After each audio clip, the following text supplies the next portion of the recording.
Yeah, so it's your fault that Greg's fault as well. That is. It's one of us.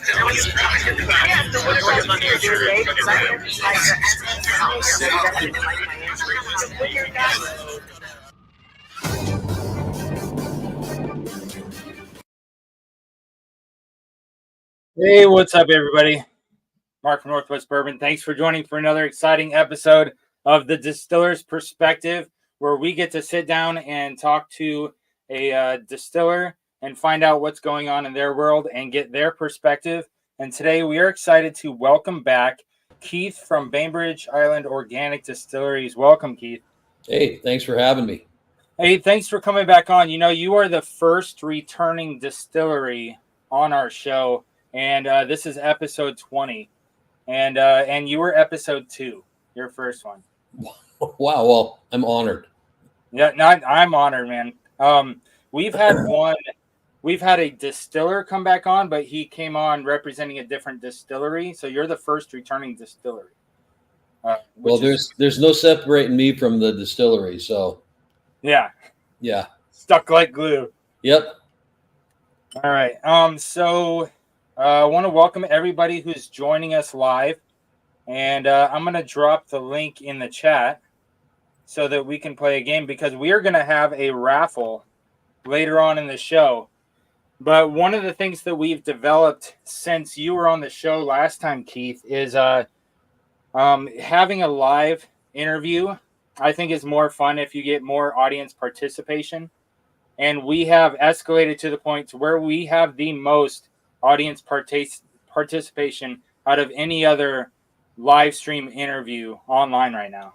Wow. It's a lot of fun. And we do that with a game that we call the Revolving Door of Questions. And I did not brief you on this and prepare you for it, because it's kind of part of the fun for me. Okay. And whiskey people, we just love getting together and chatting about whiskey. But to make sure the conversation stays focused on you and Bainbridge, is the game we play is called the Revolving Door of Questions. And so I'm going to take an audience member and invite them on with us to ask a question. And once that question has been answered, we're going to kick them off the show. That way we can go on to the next audience member. And that way you don't end up talking to them about what kind of dog they have or what kind of car they drive, because that'll eventually start happening. Oh, yeah. You remember last time. So let me go to the channel and get that pinned. I got to pin the link to the top of the chat. The link is in the chat right now, so anybody who wants to jump on, they can see it. But later on, you're not going to be able to just see it there. And so I've got to pin it to the top now. While I'm doing that, Keith, if you could just take a minute and reintroduce yourself to the audience, sir. My name is Keith Barnes, and I am the founder and master distiller of Bainbridge Organic Distillers, which was licensed in 2008 and opened for business in 2009. We were the third distillery open in Washington State since Prohibition. And we're one of the only distilleries in Washington State that does organic distillation 100%. And we're grain to glass here. So we work with Washington State farmers that grow grain bespoke for us, and we bring it in as grain and it leaves in bottles. We don't use bulk. We don't buy anything pre-made. Everything here is made from scratch. Awesome. And let's see. Oh, just to let you guys know, in the video description right now, there is a link already ready, so you can jump over and follow Bainbridge Island Organic Distillers on Instagram. And there's a link to the website, so you can jump on and check out the website. And Keith, I've got a list of questions for you, but I don't want to burn them for the audience members, so I'm going to leave those to the side. That way, once we're done chatting with the audience, if any of these ones that other people watching might want to know, we'll be able to, kind of talk about those. Great. I'm setting up the wheel of names, because if you jump online and ask a question, you get entered into the wheel of names. So at the end of the interview, all the people that ask a question, their name's going to be on a wheel. It's going to spin. And when if it lands on your name, you get to win a prize. I've got some samples from Bainbridge that I'm going to be sending out. Keith has got some merch from his shop that he's going to send out to you.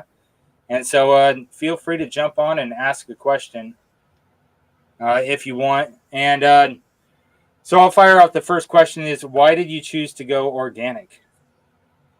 Oh, I think when we first started, we didn't really know if you could do this organic. I think the reputation that organic products had was kind of spotty. To go organic, maybe you can't make it as good tasting as a regular conventional product. And I think the first thing was, well, we wanted to see if you could actually do it. So if we could do it, we would have a definite point of difference. And I think organic agriculture and organic production is just a more sustainable way to go. Uses a lot less inputs, especially on the farming side, much smaller carbon footprint. Distilling is kind of taxing when it comes to carbon output, but going organic, you get to cut a lot of that out. And I think it's a more responsible way to go. But it is more difficult, right? Yeah, it's more difficult and it's more expensive. As a lot of your viewers probably know, that we use yeasts and we use enzymes and we use chemicals to correct pH and add nitrogen as a food source for yeast, all those different things. Well, every day, every distillery is doing those things. When you're organic, you have to use the most basic elements possible. And most of them came into use back in the teens and 20s and 30s. So it's really kind of an old book of how to do it. You're kind of old school, forced into it, because all the new stuff that you can use as a distillery, you can't use when you're doing it organic. It's all old school, old tech. That makes sense. That makes sense. Say hi to some people that are already watching. 253 Cigars is in the house. What's up? Eric Gunnarsson, thanks for being here, bud. It's good to see you. Glad you could be here. There's the link. Anybody that wants to jump in and ask Keith a question, you're right there. Possum Crew, what's up, buddy? Keith, on your screen, can you do you have the comments open? If you look to the right side, you'll see the private, and you'll see comments. Yes. And if you click on that tab, you'll be able to see what people are chiming in live. Okay. You got it? What's up, Tracy? Good to see you, buddy. Whiskey Chronicles says, hi, Keith. Hello. Comments. Howdy. What's up, buddy? Barrel Dave's in the house. Good to see you. Do y'all source anything? 253, if you jump on and ask the question, you'll get in the raffle, buddy. Carlos is in the house. What's up, Whiskey Corner? Old Pirate Bourbon, cheers.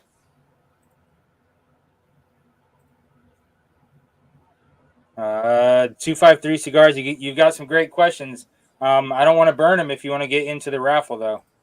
And so if you don't want to get in the raffle and earn some prizes, then I'll ask you questions. But I want to give you a moment. And in that moment, I got to get something in the glass, Keith. Now, one of the reasons why we planning out this show is you've got a brand new release. Yeah. This is the Bainbridge Battle Point French Oak, and it says it's bottled in bond, small batch organic straight wheat whiskey aged exclusively in French oak casks. So this is 100 proof. I had one pour when I filmed the commercial that I played earlier, and that it wasn't today. It was a couple weeks ago. And I gave one pour away as a sample when I was doing a blind battle with somebody, so somebody outside the state could try it. Yeah. Aside from that, I'm going to pour a glass of this with you. Do you want to tell us what's going on with this special release, like how it was made, how many bottles there are, etc.? We did about 20 barrels of this. The French oak is relatively difficult to get a hold of, especially set up for whiskey versus French oak that's being used for wine. Barrels are similar, same size. They're 59-gallon barrels instead of 53 like we would have here. But getting them, getting everything charred up to whiskey specifications is a little more difficult. We got these barrels in, and we actually sent them back because their version of a heavy char was more like a kind of a medium toast. So we sent them some staves back from American-made barrels, and they did it the right time the second time around. Totally different kind of wood, though. Totally different concentration of flavors. This whiskey was in barrel for about 6.5 years, and it really took a long time for it to turn the corner and get to the point where I felt like it was ready to release. And I've heard that whiskey aged exclusively in French oak does take a little bit longer to meet the standards of what we would use for a grain whiskey or a bourbon like whiskey. I think for a single malt, maybe not so much, but for a product that's distilled on the grain, as most American whiskeys are, except for the malt whiskeys, it takes a little bit longer. But the wood was a surprise. I didn't know what to expect, but as you know, we do a lot of experimentation with specialty barrels. It's a way to extend the existing recipes that we have and existing bottle stock and all the rest of that. But this one was a pleasant surprise. All right, well, I'm gonna try some of that. So, cheers, Keith. Thanks for coming on. Yeah, to you too. Cheers.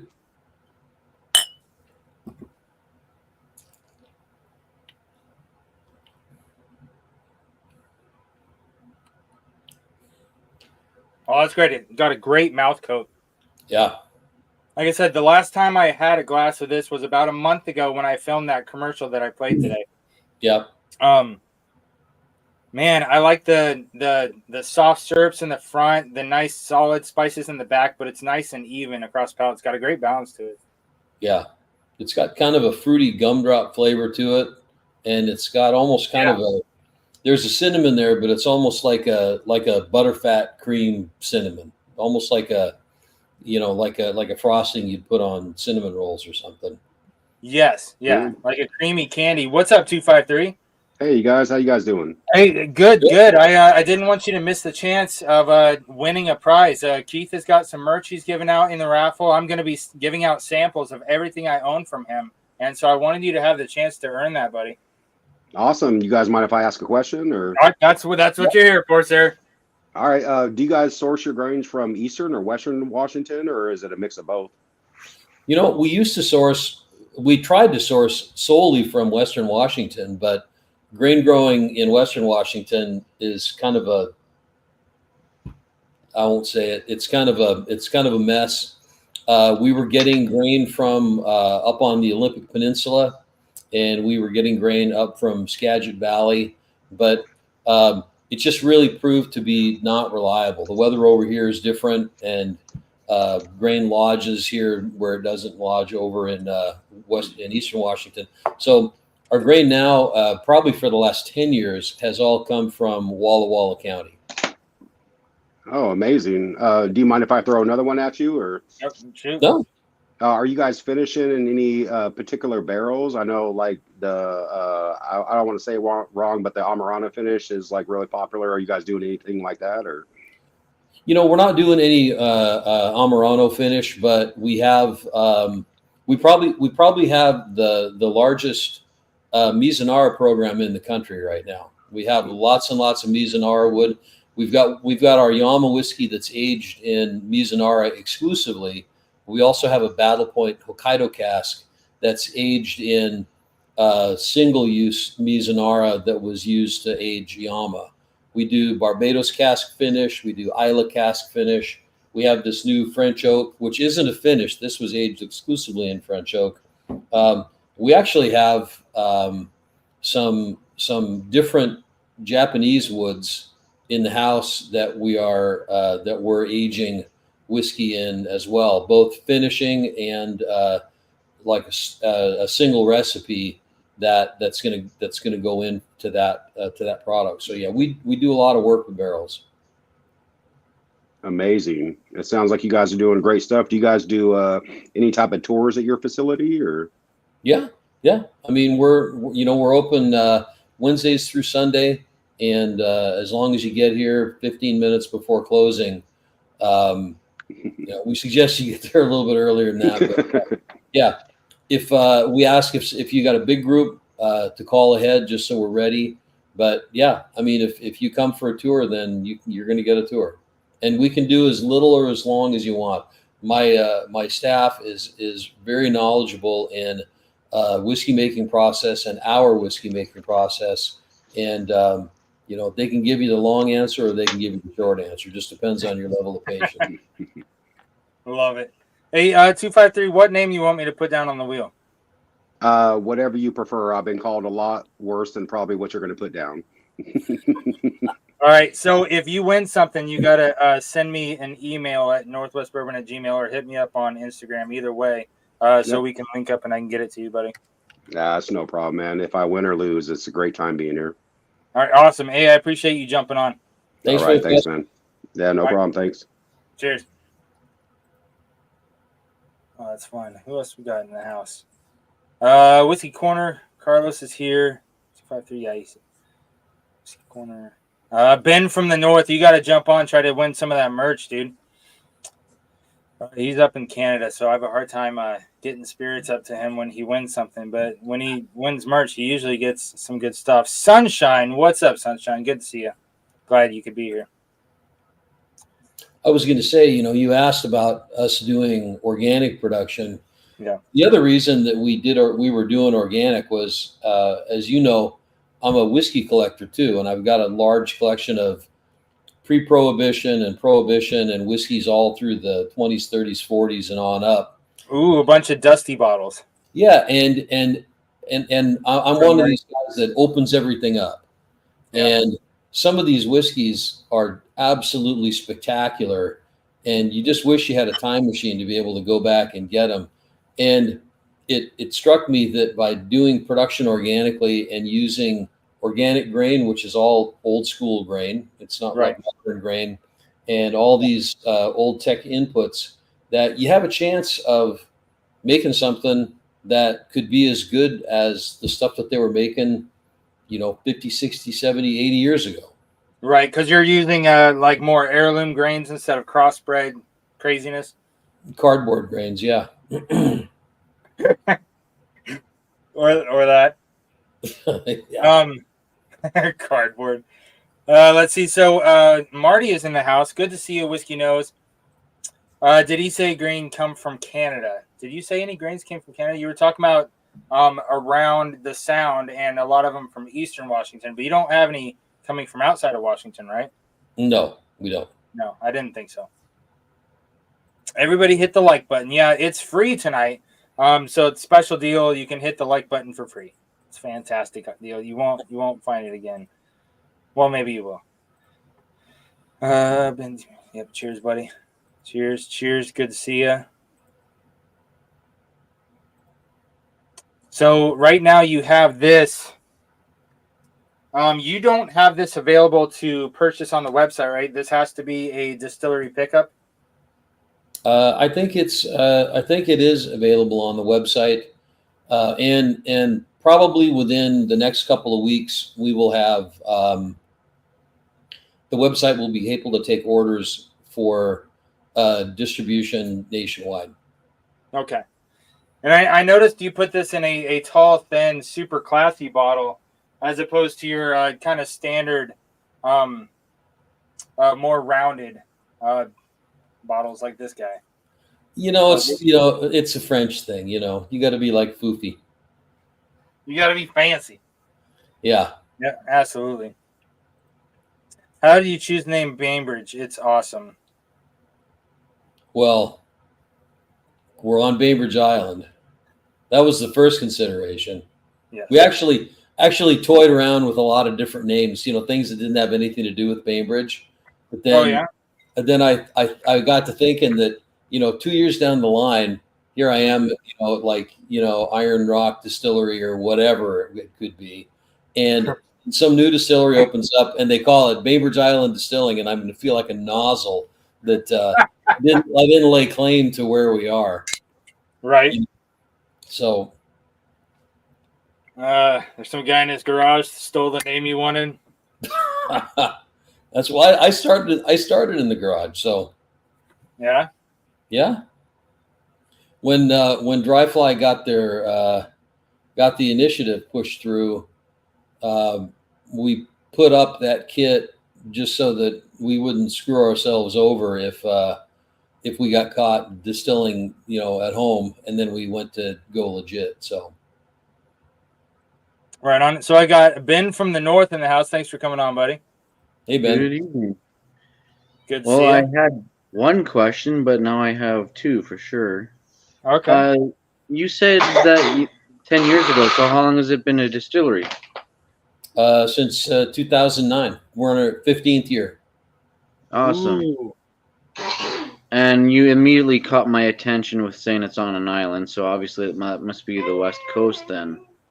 Yeah, we're on Bainbridge Island. We're right across from Seattle. So if you're watching any sporting events and they're showing Seattle's the team you're playing, and they're showing the ferry boats going across the water, that's where they're going. Okay. They're going to see you. So that must be football then. Football or baseball, soccer. So maybe soon to be basketball. Who knows? 'Cause isn't it 2 years now you guys have had Krakens, the NHL? It's about that. Yeah, about that. Yeah. Last year, wasn't it?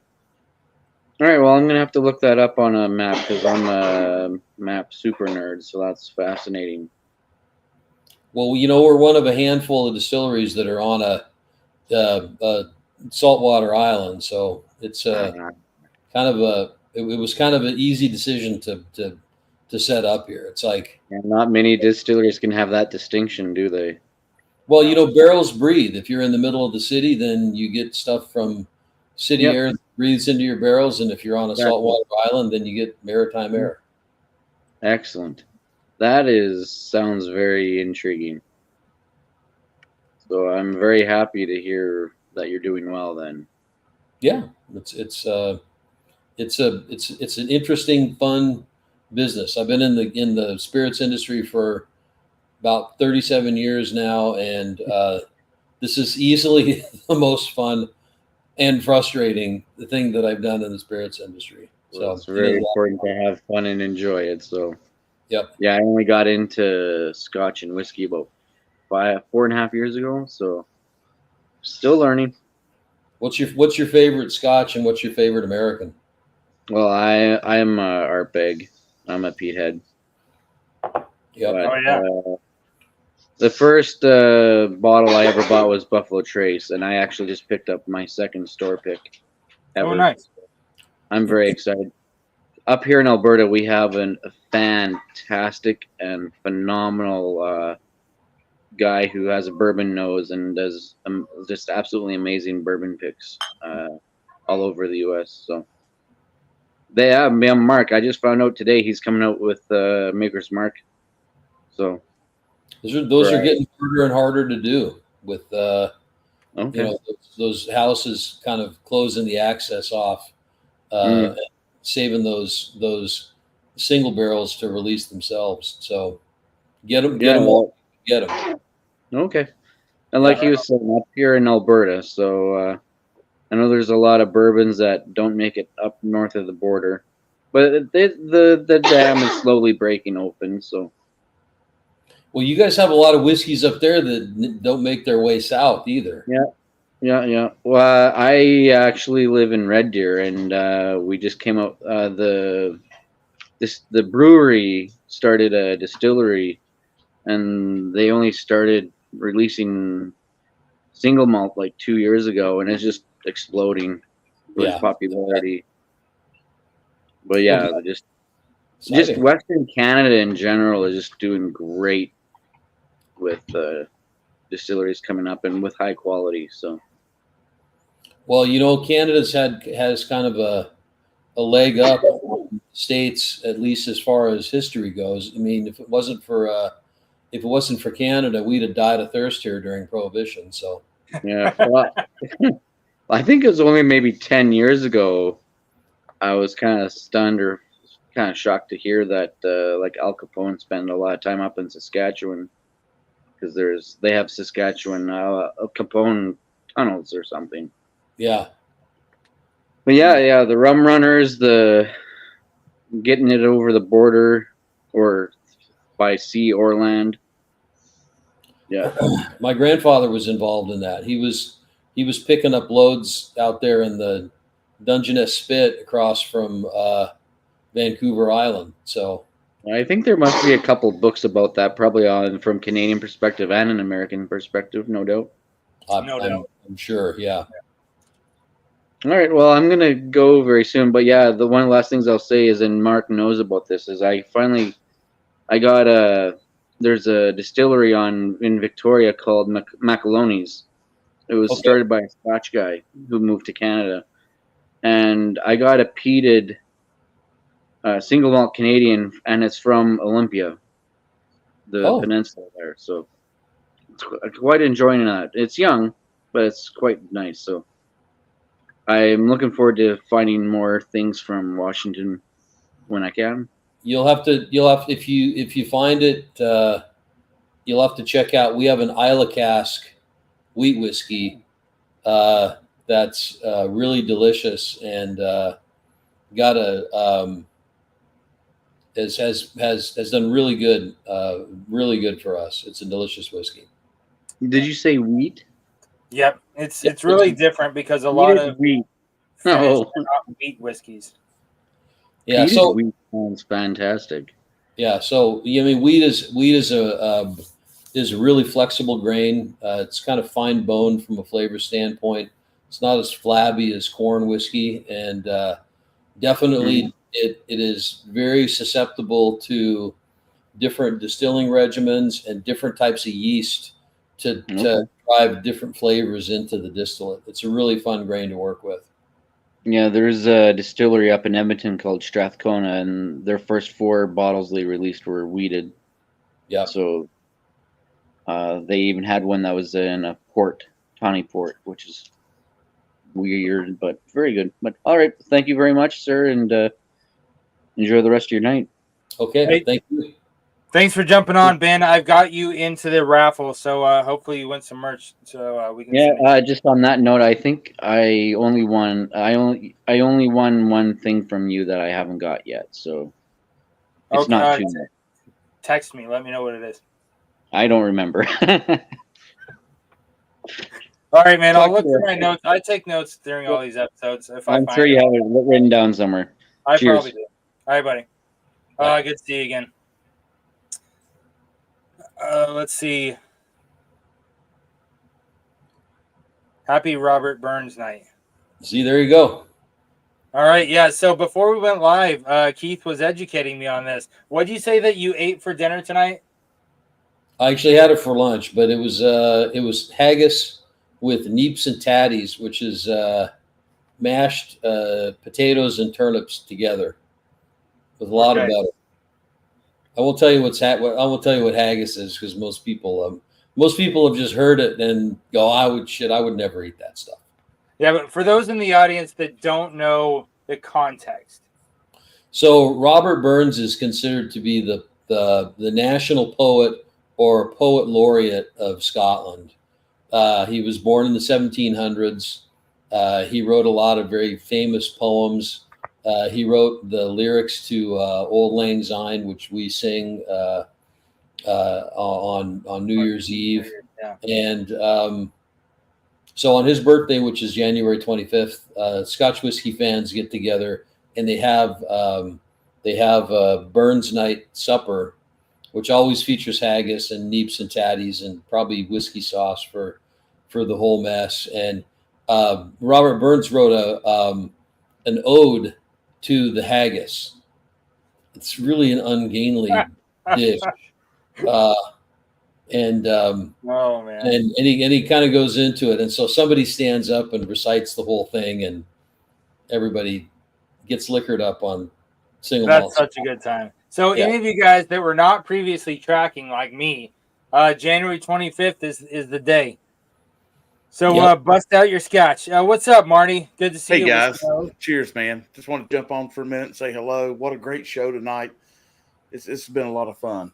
So Keith, thank you for sharing everything you've done tonight and everything you continue to do. So it's been a lot of fun learning.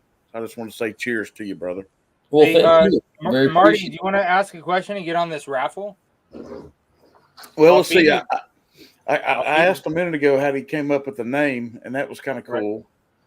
Ask him how he became one of the largest Mizunara wood owners in the States. Hey, that's a great idea. I tell you what. I'm telling you, don't you threaten us, by God.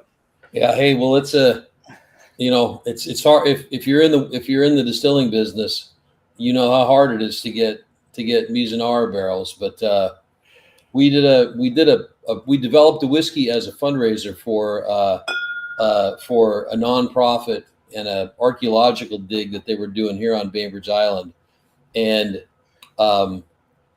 we had a proxy that was going to the Hokkaido Mizunara auction, a Japanese fellow that was bidding for us, and we were buying lots of Mizunara wood from the auction, shipping it over here, and then sending it to Gibbs Brothers in Hot Springs, Arkansas, and they were fashioning it into barrels there. And pretty much when we released it, the first batch, American Mizunara, that was the title of the ad in Whiskey Magazine.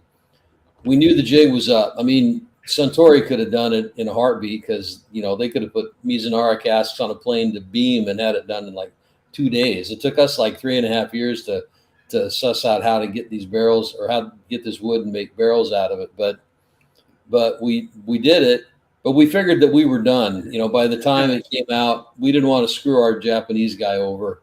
So, but about a year later, we had cooperage in Japan that really liked our story that we were doing this nonprofit whiskey that was all about Japanese heritage, and they volunteered to make Mizunara barrels for us, and they've continued to do it. So we've got a pretty big store of full size 250 liter Japanese-made Mizunara barrels. Are absolutely beautiful. The wood is probably 3 times as thick as an American barrel, just because the wood leaks just insane. I mean, it's the most terrible wood in the world that you could ever make a barrel out of. But the flavor that it gives is unbelievable. Oh yeah, it's such a candied vanilla bean flavor. It's like nothing else.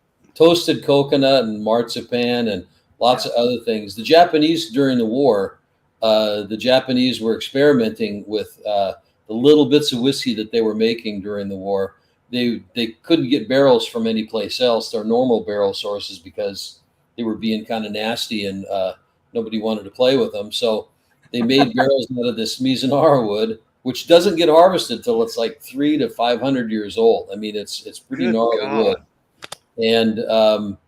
And so they're doing these experiments. They hate it because the wood is leaking all over the place. And then the war ends and they kind of forget about it. But they revisited this whiskey in the 60s. And everybody was just blown away. We started to see it's always been kind of a cult thing.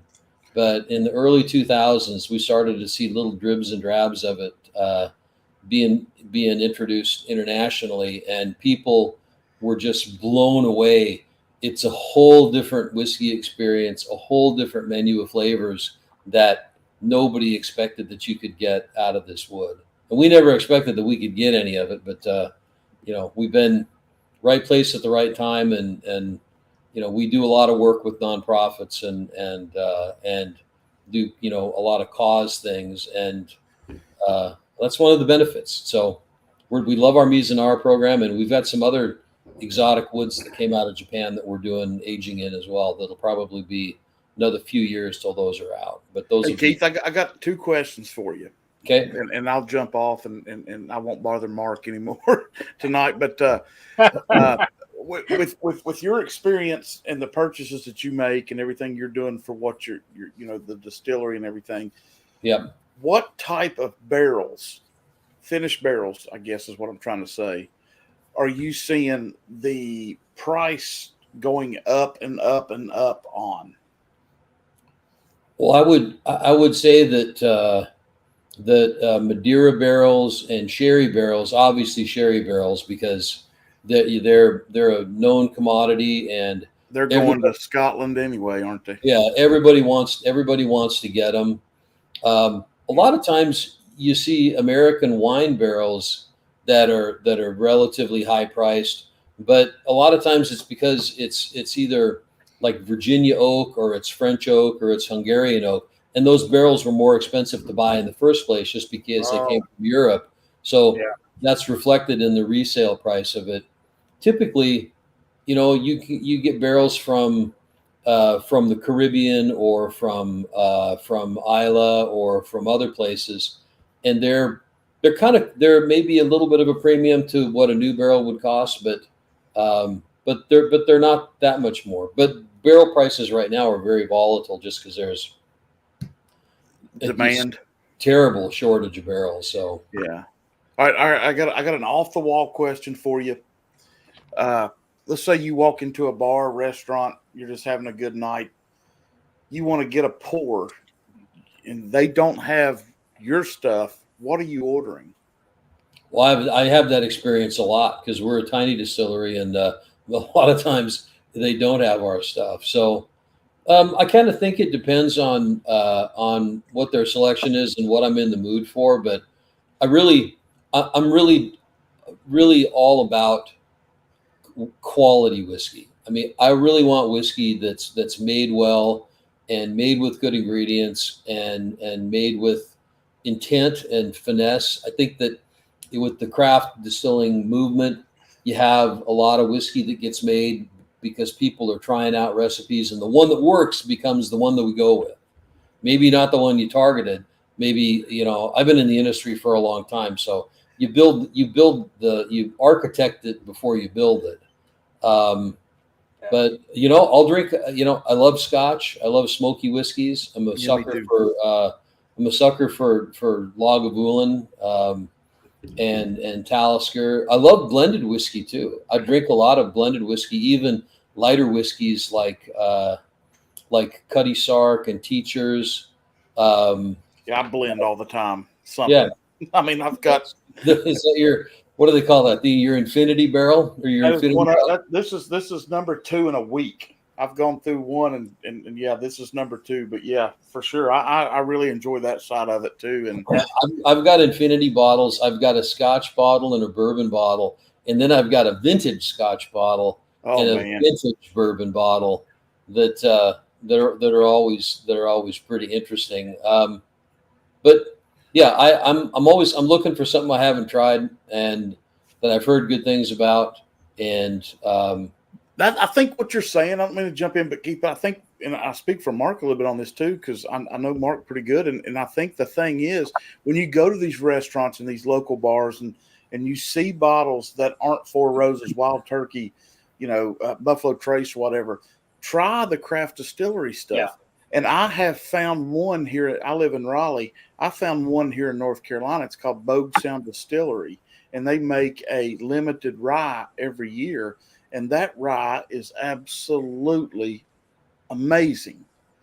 And I bet, every time I go, I was like, I've not seen that before. Let me have a pour of that. I think on the whiskey tube side, especially for me and Mark, and I see people in the chat, I know, we need to do a better job of trying these other craft distilleries just to see, hey, man, this is something special. This is good. This is different.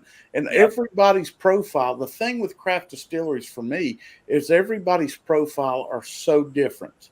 Yeah. And you're going to find more, if you'll just test the waters, you'll find some of these things that may just knock your socks off. And I've been very fortunate, and I live in an ABC state. So, craft distilleries I've got to go and find. It's a lot of them are in certain areas of North Carolina, but not all the state. So, for me, that's my gig, man. When I go out, I'm like, not had that. Let me have a pour of that. Well, I know that we got a lot of craft distillery drinkers that are pretty adventurous, but the price of a bottle of whiskey versus the price of a bottle of craft beer, it's two different things. And so people kind of get into something that they know that's going to be safe. And the other thing is that unlike wine, where you could say, well, what do you drink? What kind of wine are you drinking? And if somebody's a wine drinker, they could reel off 20 different bottles that they've been drinking. Yeah. Spirit consumers, a lot of times, especially with whiskey, depending on where you're at, a lot of people kind of drink the same whiskey for their whole life. And they're not really out there hunting around. And I think that because we have a lot of craft distillers that are just starting up, and it really takes, I think it takes probably 4 or 5 years to get to the point where you hit an even spot and everything is made to the right quality. Everything is made specifically the way you wanted it to be made, and people know what to expect. A lot of times, somebody's first experience with a whiskey, even our whiskey, or their first experience was, well, it was our first bottling or it was our second bottling. Our first bottling we released, it was just a year old. It was brown. We didn't put any coloring in it. We didn't sell it as white whiskey. Well, hey, but you're ready to go, man. Let's go. Yeah. That's the thing too.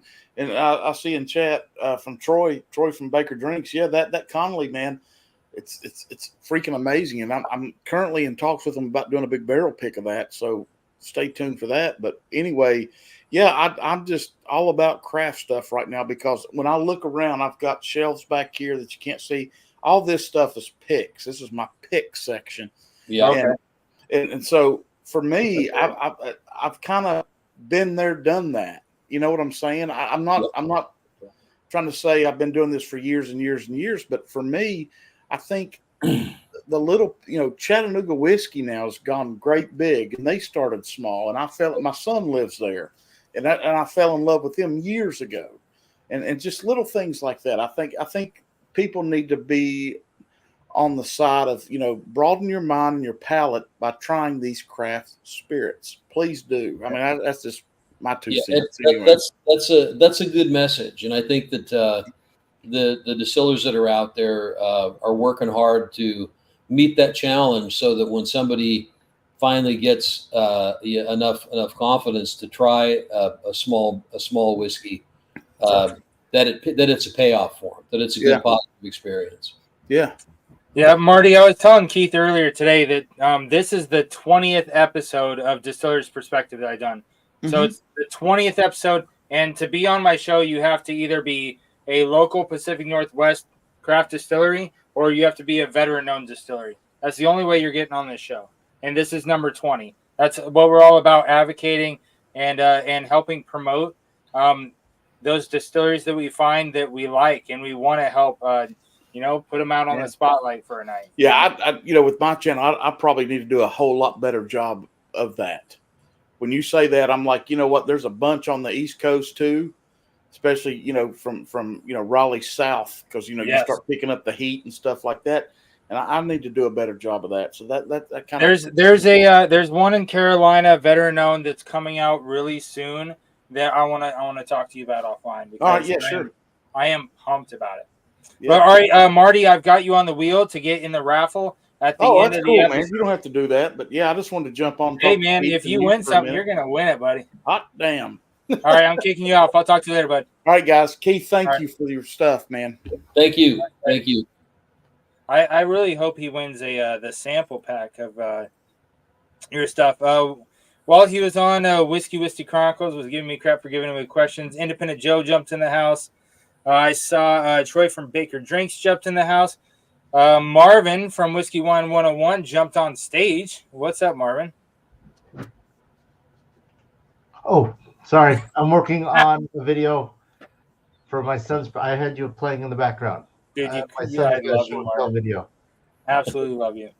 Yeah. So- Do you want me to give you a minute? No, so I had one question. I don't know if it was asked because I just jumped on a few minutes ago. I am doing the whole intermittent fasting, but I'm going to break it to toast you guys with the maple. Oh, well, I'll have some maple with you. All right, so actually, Marvin, thanks for bringing me this up because out of all the barrels that I have from Keith, finished in the maple syrup is one of my absolute favorites, and this is the only one Keith has signed for me. Keith, you want to tell us the process in this bad boy? Yeah, and these are the 4 barrels that I just picked for the next bottling of maple. So, and it's Are those cast strength or are those down to 90? no, they're I think that we're still going to run them at 86, but Are they 86? So, you and I are going to have to talk about getting me a bottle of this at cast strength. of the maple. Of the maple, yeah. Oh, that's not a problem. Okay. I mean the maple's pretty straightforward. We have a product that we sell here in the distillery only item, which is barrel aged maple syrup. Yeah. So we buy organic American maple syrup of a couple of different grades from a company called Hidden Springs. They're in Putney, Vermont. Absolutely phenomenal maple syrup. It's unbelievable. The best that I've ever had. My wife and I went back there and visited, and they're great people. And so my mouth is watering. Oh goodness. We'll put the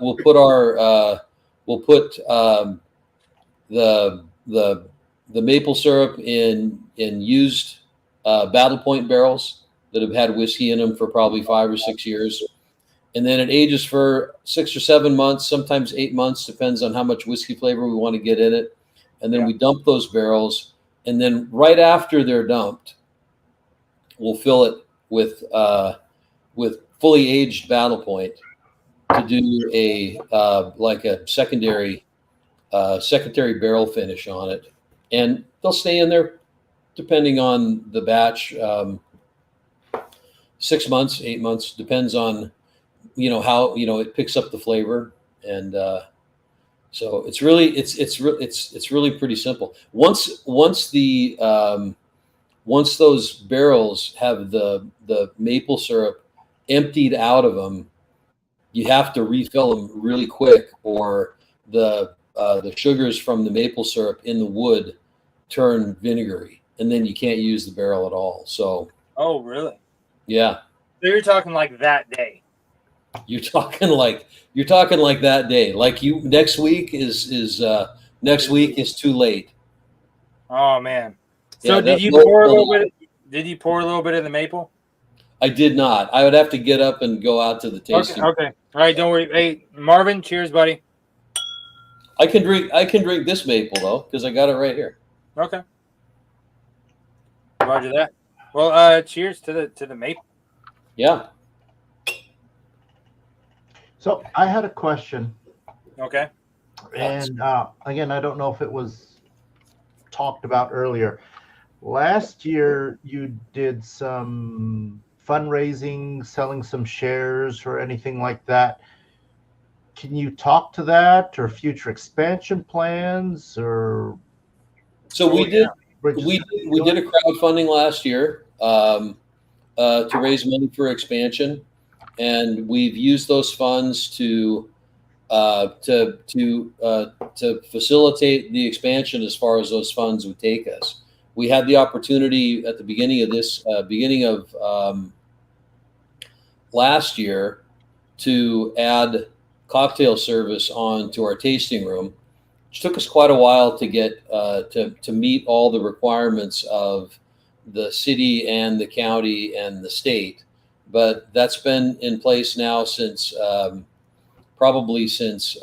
October, going great. And we also were able to purchase a semi-automated bottling line, which we sorely need. I mean, everything has been done relatively primitive here from a bottling standpoint, and we'll probably be installed. We've purchased the machine; it's in the house now.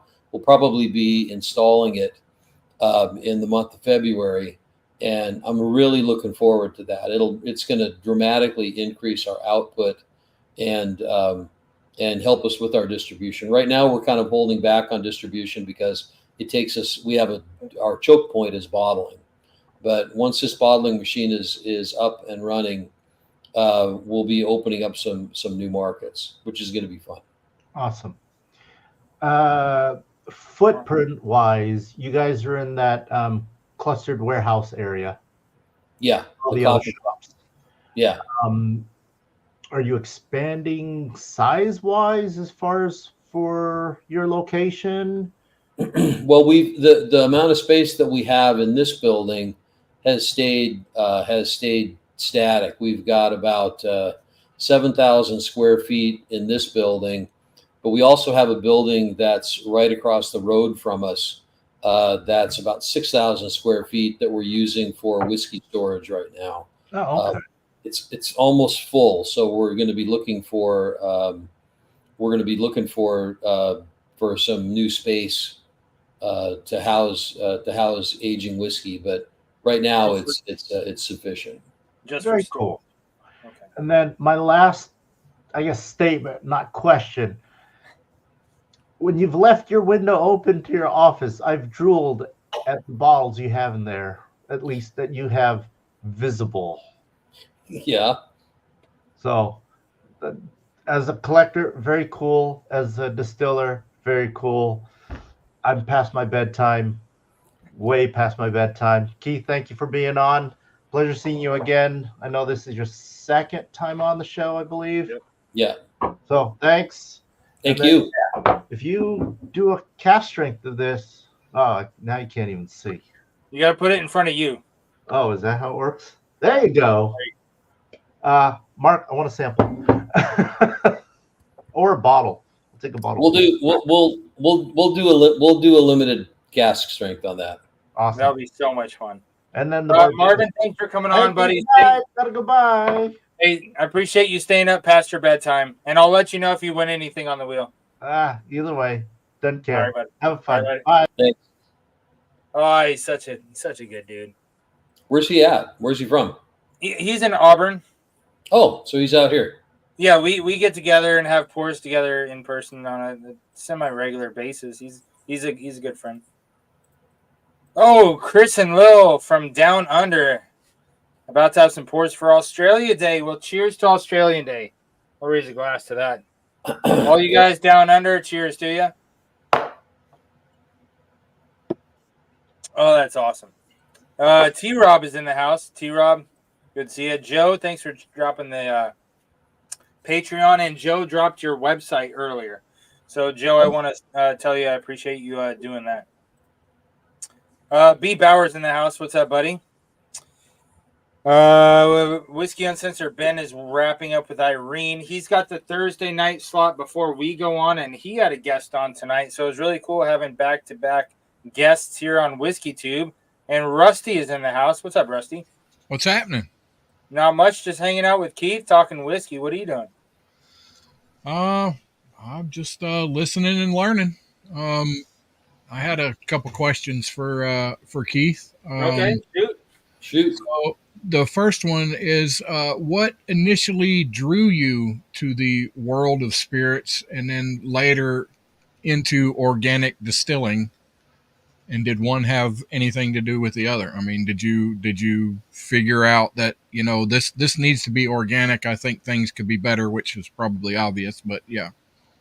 Well, I was a whiskey drinker and a whiskey collector first, and in 2003, I decided to start doing some home distilling, and I'm a big proponent of organic agriculture. So when we started to do our small scale distilling at home, we were doing it organically.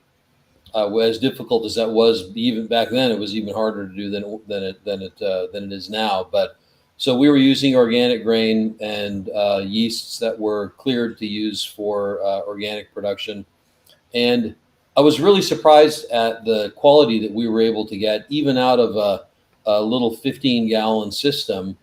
some 15-gallon fermentators and a 10-gallon still, we're really able to get some pretty decent quality, even on that abbreviated equipment. So, so I was sold on the idea of it. I actually think that when we went commercial, if we weren't able to make an exceptional product organically, we probably wouldn't continue doing it, because there's so many unbelievably phenomenal whiskeys out there, both on the big whiskey side and the small whiskey side. It's like the world's not going to cry if you don't have another new whiskey that comes out. But Yep. I think doing it organically really exposes people to a different level of taste that you can get out of organic grains and old tech inputs, and it's a point of differentiation. There's a lot of things that you can't do on the organic side, but there's a lot of things that conventional side really can't mimic either. So it's kind of got its own niche. Right. The other question is, what were the biggest challenges you faced in establishing Bainbridge Organic Distillers, and how did you overcome them? Who says I overcame them? Yeah. So I think that when we started, we were the third distillery open in Washington State, and everybody was excited to have another brown whiskey that was made locally come out. So people were Keith, who was between you and Dry Fly? Ellensburg. Ellensburg, okay. Rusty Figgins' little garage shop. Okay. So I was just curious. I was like, I know that Dry Fly pushed a lot of that litigation forward so they could open their doors, but yep. So it was I can't remember where I was going with it, but what was the question again? The challenges. I think just scaling up. It's really expensive to start out, especially if you're just doing it with boot leather and you don't have a giant war chest. This Bainbridge is just is a self-funded enterprise and always has been. So it's hard to expand because it's very expensive, and I would say the biggest challenge now is really the advent of celebrity spirits. Oh man, it's so easy for anybody who's somewhat famous to just get their bottle on the shelf, and for the most part, they're not. You're not. Jack Daniel's isn't losing a facing when somebody comes out with their new peach flavored vodka or their new whiskey. Michael Bublé has a new whiskey, so sponsored by Snoop Dogg. All right. Yeah, I mean, Jack Daniel's isn't losing a facing for Michael Bublé's whiskey. It's some little guy that's been working his ass off to do it the right way, and then he gets pushed off the shelf because a celebrity, we could make we could make another 0.5% gross on this thing over the course of the year. So let's do it. So I think that's the biggest challenge right now is all the celebrity products that are coming out now, and it's super easy for store buyers and category managers to bring that stuff on because it's relatively low risk, and even if it shits the bed, they're like, well, who would have thought that would have failed? This guy's famous, so yeah. All right. Right on. Hey, thanks for coming on, Rusty. Yep. And I put you on the wheel of names. So I've got 2 sample packs coming up, and he's got some merch all going in the raffle. And if you win something, I'll definitely let you know and get it your way, buddy. All right, man. I appreciate you coming on. Thank you. Thank you. You know what? That was a solid point there. I didn't even think about that. When some celebrity like, the Kardashians want to team up for a whiskey, it doesn't take anything from Maker's Mark or Jack Daniel's off the shelf. It takes a smaller distillery. It takes their spot on the shelf because the stores know that people are going to come in looking for it. Yeah. So I didn't even think about that being a challenge for you on losing store space.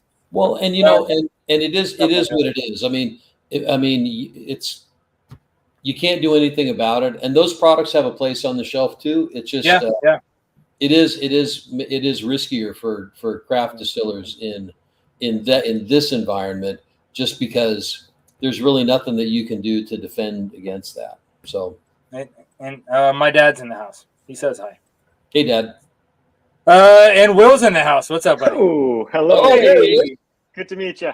Hey. Just two quick questions. I saw Marvin hop on, so I had to jump in the queue. I've been waiting. So I have one of these, and I was just reading the back here. I was like, it's made with USDA certified organic corn, triticale, and wheat. What is triticale?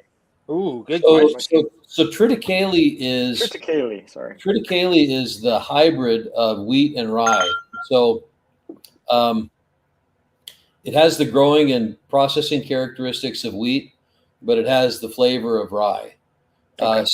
So rye in Washington State is considered a weed, and in wheat fields, the farmers hire kids in junior high school to go out in the fields and pick rye just to get rid of it. But if the rye pollinates and it's in a wheat field, you're going to get a field full of triticale. And some people grow it on purpose. It's a good feed grain, and you use it in distilling. The enzymes that we use during our mashing sometimes have a problem with full rye. It's hard to process. Oh, okay. It picks up a lot of viscosity.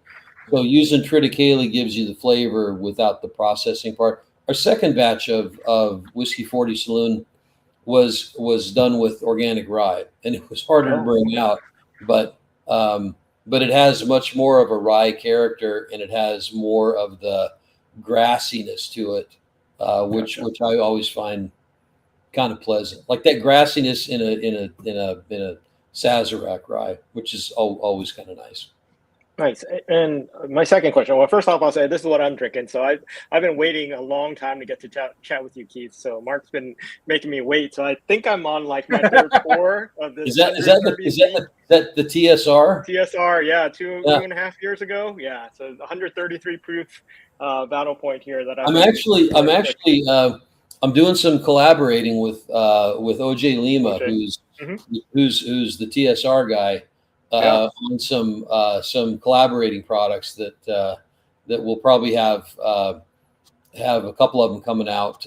One of them in probably a couple months, and the other one probably shortly after that. His stuff. I know he's supposed to be due out. He originally said he'd be due out this month, but he hasn't set a date yet. So it's not done yet. On that note, I just have another second question. I know that you coordinate and organize Whiskeys for Wildlife, right? Yes. Big event out here. I think the community deserves to know a little bit about that, just to be excited to come out, not only visit your distillery, but also go to this amazing event. I think it's September-ish. It's usually it's in September. So it's a invitation event that.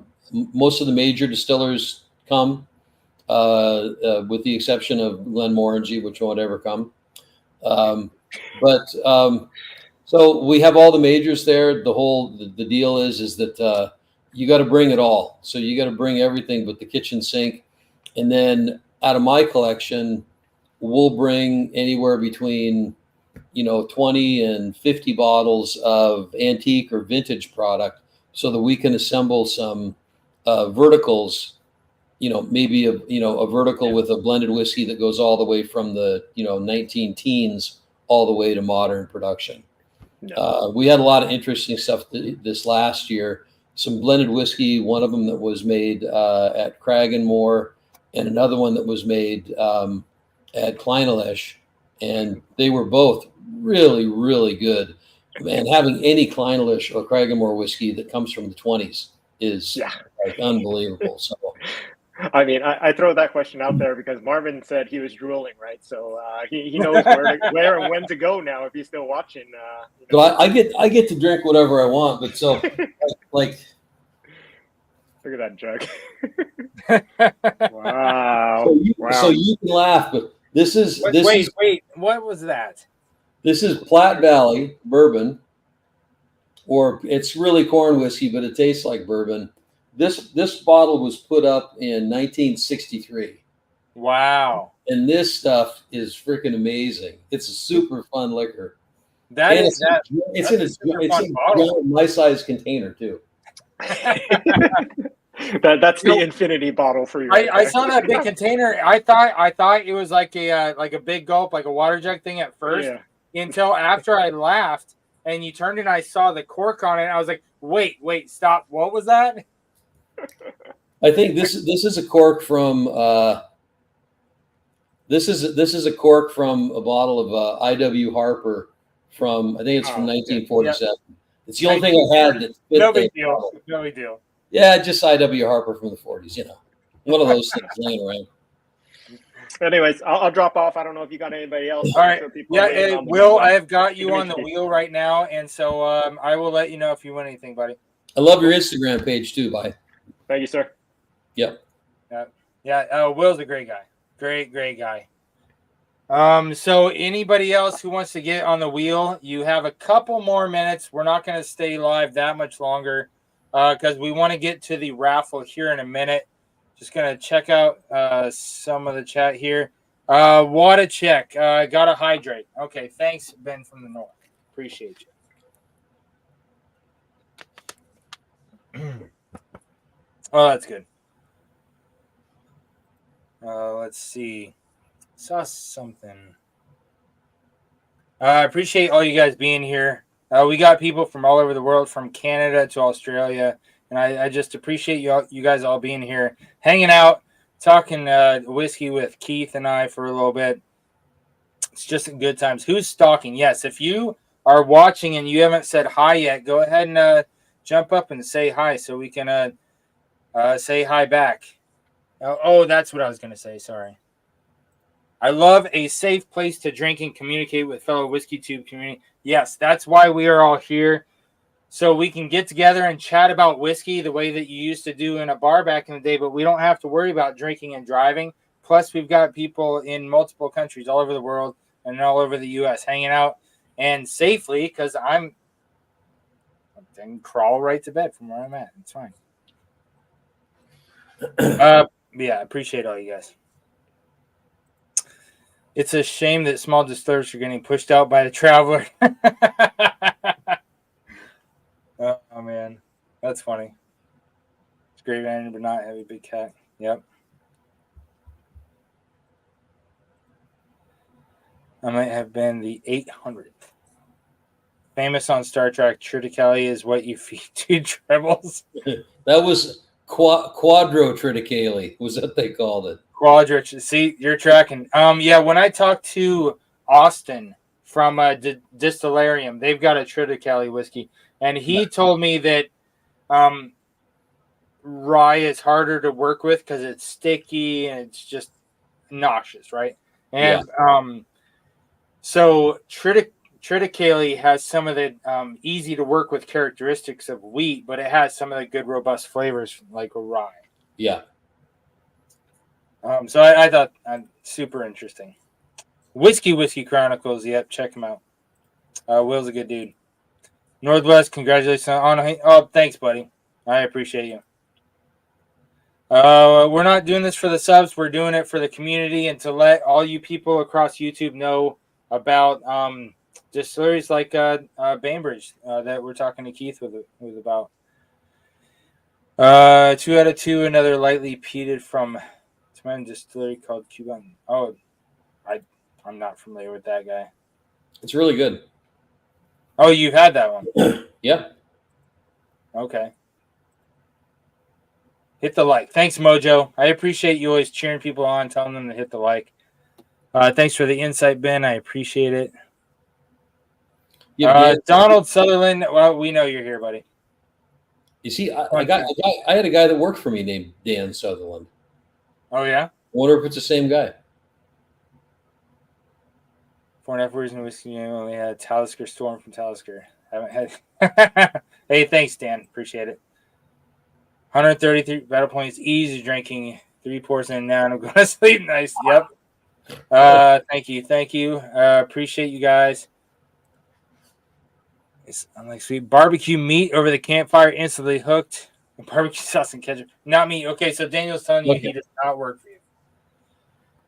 All right, so when it comes to the list of questions that I had written down that I wanted to make sure that we got to, but I didn't want to steal from the audience. Yeah. We talked about your farmers. We talked about you, your crew, the organic process, and every other question got hit on my list aside from distribution. And so all those that are not in Washington State, how can they get a bottle of your whiskey? Well, right now, we do have our website has a link to one of our resellers that ships to about 15 states. But in another, by the end of February, we should be up with having shipping to all 50 states. I don't know if it's really all 50, but as close as you can get. Alleged. Yeah. With through a second party that so you should be able to get on our website, order, and it can be delivered effectively anywhere, probably except Canada. All right, so I'll throw this up here. Yep. So everybody in the club can see what we're talking about here. So bottom there says, order to, shop our spirits. So continuing on to the website here, the right marker there, continuing to the website, you can click on learn about your story. You can find the distillery, talk about reserving tours and stuff like that, right? But if you just click on the one that says left, shop our spirits. So we're going to click on that one and go to the shopping. So if you want to, there's a bunch of options up here that talk more about it. So you can still get info even if you go to the shopping side. But so pick up at the distillery or have it delivered. I'm going to have it delivered because I don't live in Washington State, allegedly. I'm just saying, even though I did. All right, so hopefully it works.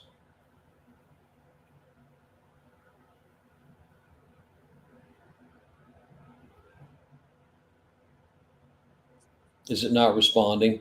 Yeah, it's not moving.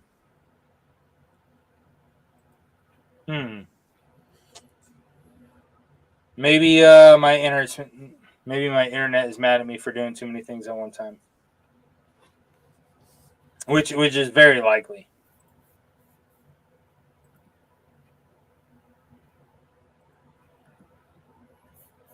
Hold on, I'll try it. Remove, add to stage.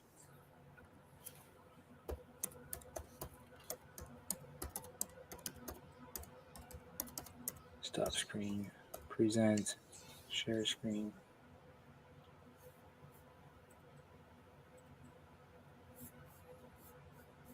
There we go. So, have it delivered. Dude, it is not one of... Oh, because it opens a new page. Holy crap. See, I'm Army. I am not a tech savvy. So, since it opens a new tab, it stopped it sharing. And I didn't catch that. Yeah, I'm on it right now, and it has... this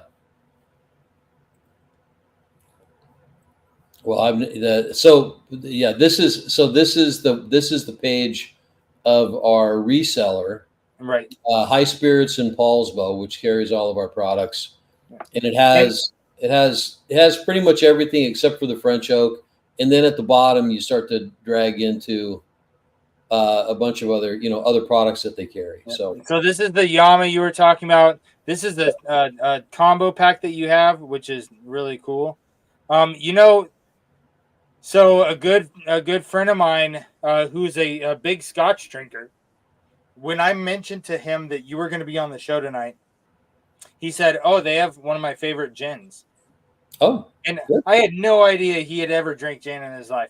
Me and him we have only talked about Scotches, American whiskeys and bourbons. We have never talked about gin before. So when I said, hey, Bainbridge is going to be on the show tonight, he's like, oh, they have some of my favorite gin. I was like, what? So Yeah, that says a lot about your gin. I've got to try it. Before we made gin, I wasn't really a fan, but I tried about 100 different gins before we made ours. And, unless they were really poorly made, I found something to like about almost all of them. Yeah. Oh, goodness. Would love to see Bainbridge in Tennessee. Now, does it say on here, is there a map or something that pulls up that says where you can ship to? I think when you put it in your basket, it takes you to where they ship to and where they don't. Oh, okay. So, and you'll have to, make an account or log in or something to make an order, and that'll tell you whether they can ship. Okay. We had a distributor in Tennessee, but they went out of business. Oh, really? Learn about more on, Joe shared your website again. I appreciate you, buddy. Yeah, so going from your home website, clicking on Shop Spirits, it takes me to a different website. And so if me as a consumer went there and I lived in a different state, went from your website to a different follow-on website, clicked a bunch of stuff, added it to my basket, and then went to check out, that's when I would finally learn that they don't ship to my state. You probably, once you're on this page, there's probably somewhere to click that tells you the states that they deliver to. But as I said, by the end of next month, your shopping experience on our website will be seamless. So you won't go to another site. It'll all be housed within our site. Okay, that is very good to hear, because if I didn't live in Washington State and didn't buy stuff from you locally already, if I lived out of state and I went through that process and went to check out just for them to say, oh, we don't ship to your state, I'm like, dude, I've been here for 45 minutes. You could have told me that from the get-go. It is a pain in the ass. Yeah, and so that's like if I was the person in charge of the website, that's something I would put up front, just for expectations management, not to frustrate people. Because if I've got to get someone to mule it for me, that's totally fine. I just want to know that up front, not after I spent all this time adding stuff to cart. Yeah. They have a cool website. Yes, they do. There's a lot going on their website. There's not very many craft distilleries around here that have that well done of a website. So whoever your designer is, give you props for hiring him. Oh, thank you. Yeah. Don't worry, Mark. Yep. I've only got to go up to Will's place once, but when I did, he let me try some stuff that I'd never tried before. He's got a great collection. Good dude. So, are you ready to move on to this raffle? I am. Yeah, wait.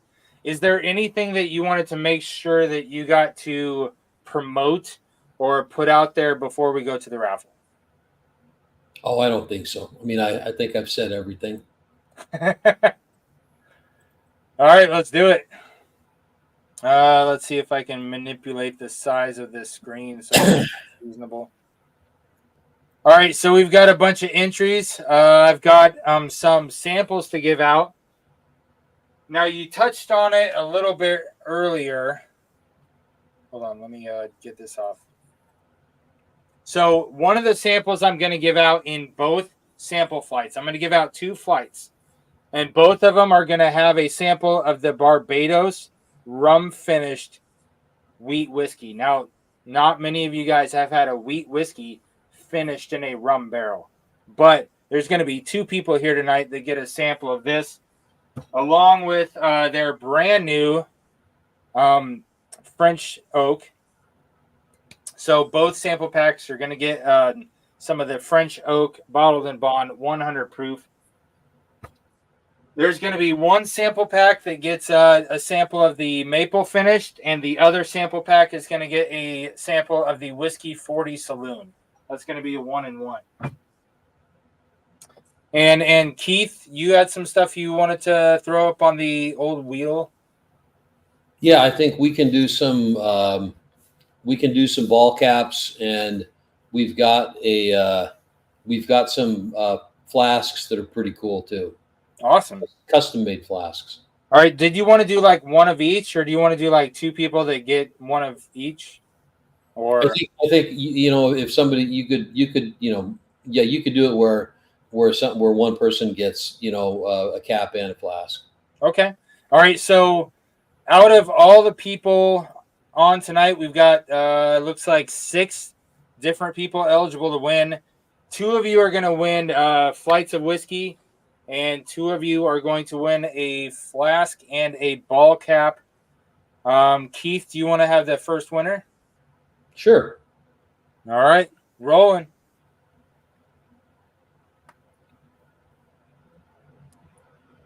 Rusty.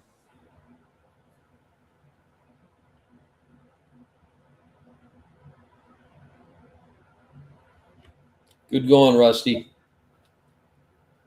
Awesome. All right, so Rusty, we're going to take you off the wheel, and we're going to spin again to see who wins the flight.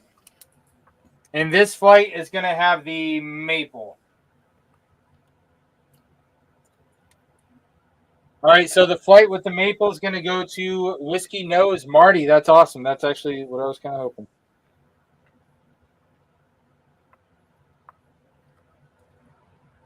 All right, so we're going to take Marty off the wheel and spin again, and we're going to do it another flask and ball cap.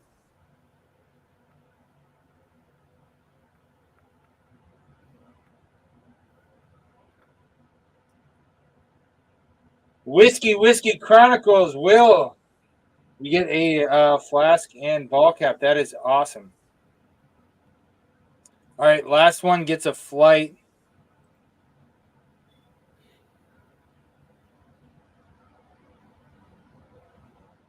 Oh, man, I'm not going to be able to send you. Ben from the north, I'm not going to be able to send you a flight, buddy. So I might meet at the border. Yeah, I might have to twist Keith's arm to see if he can send you a hat and a flask up there. Because I can't send you a flight up in Canada. I've tried before. Yeah, we can do that. All right. That's awesome. I appreciate you. But I can definitely give one to Marvin. You know what? I'm going to send one to 253 as well. It'll be all right. So both of you guys left. I'm gonna send both of you guys a flight. So Marvin and 253, both of you guys are going to get a flight. It's like Oprah over here. Everyone's a winner. Where's the car? Just like Oprah. So Marvin and 253 flights. And Ben. Okay. All right, right on. So if anybody wants to join us for a couple minutes of backstage shenanigans, go ahead and click the join button, and you can join us for some offline, uncensored talk backstage. But for now, Keith, I'm going to give you the stage so you can close out with whatever you got, sir. Oh, you didn't tell me I was going to have to do that. Yeah. Hey, I'm happy that you guys all tuned in to watch, and had a good time. Thanks for asking your questions, and hope to see you here at the distillery. Awesome. Hey, Keith, thanks for being on. I'm really honored to have you as our first repeat guest. And all you guys that watched this live, all you guys that jumped on and asked questions, all you guys that dropped comments, and all you guys watching the replay in the days following to come, thanks for being here. Check out the website. Check out what Bainbridge Organic Distilleries has coming up. And here on Northwest Bourbon, we've got more on the schedule. Lots of reviews coming up. The next Distiller's Perspective, I believe, is going to be with 10th Mountain Whiskey, which I'm excited about because in the Army, I was in the 10th Mountain Division. And so I'm really excited to have them on the show. And they're going to be on the next episode, so stay tuned for that one. Cool. For now, anybody wants to join us backstage, jump on in. And thanks for joining. Make Thanks. sure you're drinking water, and drink more water than whiskey, and be a good influence on others. Have a good night. Good words. Good night, guys.